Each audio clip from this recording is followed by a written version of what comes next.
যদি কখনো কোনোভাবে আপনার আমার মাধ্যমে বড় কুফরগুলো সংগঠিত হয়ে যায়, তবে আপনি আমরা আর ইমানদার থাকব না, আল্লাহর পরিভাষায় আমরা কাফের হয়ে যাব। কোন কুফর সংগঠিত হলে, বড় কুফর নাকি ছোট কুফর? বড় কুফর। এই বড় কুফরটাকে মুফাসসিরগণ 5টা ভাগে ভাগ করেছেন। কয়টা ভাগে? 5টা ভাগে। ভালো করে মুখস্থ করবেন। এই 5টা কারণ যদি কখনো কোনোভাবে আপনার আমার মাধ্যমে সংগঠিত হয়ে যায়, এরপরে আপনি আমরা আর ইমানদার থাকব না, আমরা কাফের হয়ে যাব। কয়টা কারণ? 5টা কারণ।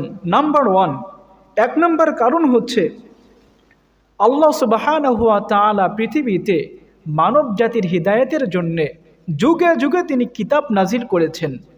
আর এই কিতাব যেন মানুষের মধ্যে পড়ে শোনাইতে পারে, এই কারণে আল্লাহ সুবহানাহু ওয়া তাআলা প্রত্যেকটা যুগে যুগে তিনি নবী অথবা রাসূল পাঠিয়েছিলেন। যদি আপনি রব্বুল আলামিনের নাজিলকৃত কোনো একটা কিতাবকে অস্বীকার করেন, অথবা আল্লাহ সুবহানাহু ওয়া তাআলার প্রেরিত নবীদের মধ্য থেকে কোনো একজন নবীর নবুয়তকে আপনি অস্বীকার করেন, তবে আমরা আর মুসলমান থাকব না, আমরা কি হয়ে যাব? কাফের হয়ে যাব। এই সম্পর্কে আল্লাহ সুবহানাহু ওয়া তাআলা বলছেন, ওয়ামান আযলামু মিম্মান ইফতারা আলাল্লাহি কাযিবান আও কাযযাবা বিল হাক্কি লাম্মা জাআ। ওই ব্যক্তির থেকে কোন ব্যক্তি বড় জালেম হতে পারে?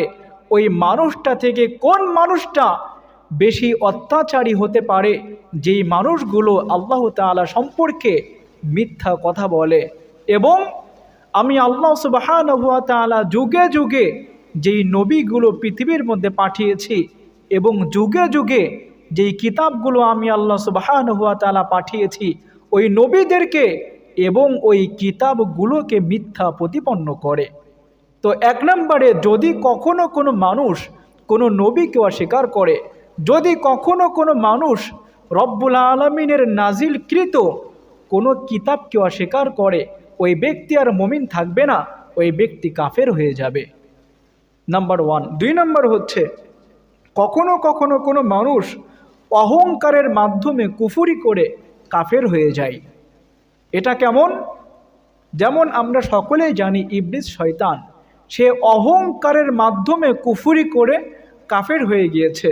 এই সম্পর্কে আল্লাহ সুবহানাহু ওয়া তাআলা বলছেন, ওয়াইদ কুলনা লিল মালাইকা, আমি সমস্ত ফেরেশতাদেরকে আদেশ করে বলেছিলাম, হে আমার ফেরেশতারা, উসজুদু লি আদম, তোমরা আদমকে সিজদা করো।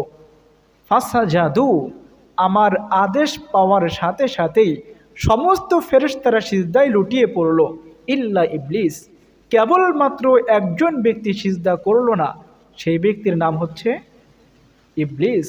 আবা ওয়াস্তাকবার, ইবলিস অস্বীকৃতি জানালো এবং অহংকার করলো। ফাকানা মিনাল কাফিরিন, ফলে ইবলিস কাফেরদের অন্তর্ভুক্ত হয়ে গেল। আল্লাহ সুবহানাহু ওয়া তাআলার যতগুলো বিধান আছে পৃথিবীতে, কখনো কখনো এমন হয় আমরা একটা বিধান মানতে পারি না। যখনই কোনো বিধান আমরা মানতে পারবো না, আমাদের তো উচিত লজ্জিত হওয়া, অনুতপ্ত হওয়া, অনুতপ্ত হৃদয় নিয়ে আল্লাহ সুবহানাহু ওয়া তাআলার কাছে ক্ষমা প্রার্থনা করা। কিন্তু যদি ক্ষমা প্রার্থনা না করে, অনুতপ্ত না হয়ে, লজ্জিত না হয়ে ওই ইবলিসের মতোই যদি অহংকার করি, তবু আমরা আর মুসলমান থাকব না, আমরা কাফের হয়ে যাব। নাম্বার 3, কখনো কখনো কোনো মানুষ সন্দেহের মাধ্যমেও কাফের হয়ে যায়। আল্লাহ সুবহানাহু ওয়া তাআলা সূরাতুল কাহাফের ভিতরে 2 জন ব্যক্তির একটা কাহিনী তিনি সেখানে উল্লেখ করেছেন। 2 জন ব্যক্তি কোনো একদিন একটা বাগানের ভিতরে প্রবেশ করেছে। বাগানের ভিতরে ঢোকার পরে একজন ব্যক্তি সে তার বাগান দেখে বলেছিল এভাবে, অলামা আযুন্নু আন তাবিদা হাযিহি আবাদা, কখনো কোনো দিনও আমার এই বাগান নষ্ট হবে না।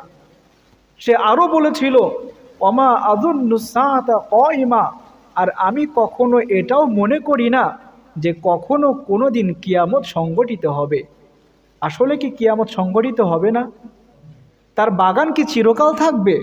একদিন ধ্বংস হবে না? তো ওই ব্যক্তি এটা বলছে যে আমি কখনো কোনো দিনও এটা মনে করি না যে আমার এই বাগানটা নষ্ট হবে, আর আমি এটাও মনে করি না যে কখনো কিয়ামত সংঘটিত হবে। ওয়ালা ইর রুদিত্তু ইলা রব্বি লা আজিদান্না খায়রাম মিনহা মুনকালাবা। আর যদি কখনো কিয়ামত সংঘটিত হয়েও যায়, রব্বুল আলামিন পরকালে আমাকে এর থেকে আরো সুন্দর বাগান তিনি দান করবে। তার মানে এই লোকটা সন্দেহের ভিতরে আছে। প্রথমে বলেছে কিয়ামত হবে না, পরে আবার কি বলছে, কিয়ামত যদি হয়ও তবুও পরকালে আল্লাহ সুবহানাহু ওয়া তাআলা আমাকে এর থেকে সুন্দর বাগান দান করবে। তো মুমিন ব্যক্তি কখনো সন্দেহের ভিতরে থাকতে পারে? মুমিন ব্যক্তি চন্দ্রকে যেমনিভাবে বিশ্বাস করে, ইমানদার ব্যক্তি সূর্যকে যেমনিভাবে দৃঢ়তার সাথে বিশ্বাস করে, ঠিক তেমনইভাবে আল্লাহ তাআলাকে বিশ্বাস করবে। ঠিক তেমনইভাবে ওই রকমভাবেই আল্লাহর নবীদেরকে বিশ্বাস করবে। ওই রকমভাবেই আল্লাহ সুবহানাহু ওয়া তাআলার প্রত্যেকটা কিতাবকে দৃঢ়তার সাথে বিশ্বাস করবে। সম্মানিত প্রিয় ভাইয়েরা, তো যদি কখনো ইসলামের কোনো বিষয় নিয়ে আপনার মধ্যে সন্দেহ ঢুকে, আপনি আর ইমানদার থাকবেন না, আমরা কাফের হয়ে যাব। 4 নম্বরে, কখনো কখনো কোনো মানুষ নিফাকের মাধ্যমে কুফরি করে কাফের হয়ে যায়। আল্লাহ সুবহানাহু ওয়া তাআলা এই ব্যক্তিদের সম্পর্কে বলছেন, যালিকা বিআন্নাহুম আমানু সুম্মা কাফারু ফাতুবিআ আলা কুলুবিহিম। মুনাফিক তো তারা অন্তরে একটা রাখে, তবে মুখ দিয়ে অন্যটা প্রকাশ করে। আল্লাহ সুবহানাহু ওয়া তাআলা অন্য আয়াতের মধ্যে বলছেন, অমিনান নাস, মুনাফিকরা যখন আপনার কাছে আসবে, আপনার কাছে এসে বলবে, মাই ইয়াকুলু আমান্না, আমরা আল্লাহর উপরে বিশ্বাস স্থাপন করেছি, ওয়াবিল ইয়াউমিল আখির, মৃত্যুর পরে পরকালে আল্লাহ সুবহানাহু ওয়া তাআলা আমাদেরকে পুনরায় আবার যে জীবিত করবেন, ওই দিনটার প্রতিও আমরা বিশ্বাস স্থাপন করেছি। তবে আল্লাহ বলছেন, ওমাহুম বিমুমিনিন, তারা কিন্তু ঈমানদার না। তো সম্মানিত প্রিয় ভাইয়েরা, ইসলামের মধ্যে মুমিন ব্যক্তি যারা, ঈমানদার ব্যক্তি যারা থাকবে, তারা অন্তরে একটা রেখে মুখে কখনো অন্যটা প্রকাশ করতে পারে? অন্তরে আপনার যেটা থাকবে, মুখ দিয়ে আপনাকে ওইটাই প্রকাশ করতে হবে। এটাই হচ্ছে ঈমানদারের বৈশিষ্ট্য, এটাই হচ্ছে মুমিনদের বৈশিষ্ট্য। 5 নম্বরে, কখনো কখনো কোনো মানুষ বিমুখ থাকার মাধ্যমে কুফরি করে কাফের হয়ে যায়। এটা কিভাবে? আল্লাহ সুবহানাহু ওয়া তাআলা পৃথিবীতে আমাদেরকে পাঠিয়েছেন। কেন পাঠিয়েছেন? আল্লাহ সুবহানাহু ওয়া তাআলার ইবাদত করার জন্যে। এখন পৃথিবীতে আমরা আসছি, ইবাদত করলাম না, সারা জীবন আমরা কুফরি করলাম, সারা জীবন আমরা শিরিক করলাম, পরকালে আপনার আমার ভাগ্যে জান্নাত মিলবে? জান্নাত মিলবে? শিরিক করার পরে জান্নাতে যাবে না জাহান্নামে যাবে? জাহান্নামে যাবে, এই ব্যাপারে সন্দেহ আছে? সন্দেহ করলে ঈমান থাকবে? এখন কোনটা শিরিক এটা আপনি জানলেন না, কোনটা কুফর এটা আপনি জানলেন না, আপনি কখনো শিরিক থেকে বাঁচতে পারবেন? কোনটা কুফর আপনি জানলেন না, বাঁচতে পারবেন আপনি? কখনো এটা সম্ভব না। তো 5 নম্বরে, যদি আপনি সারা জীবন ইসলাম থেকে বিমুখ থাকেন, কখন আপনার মাধ্যমে শিরিক সংগঠিত হবে, কখন আপনার মাধ্যমে কুফর সংগঠিত হবে, আপনি বুঝতেও পারবেন না, আপনি কাফের হয়ে যাবেন। তো কয়টা কারণ বললাম?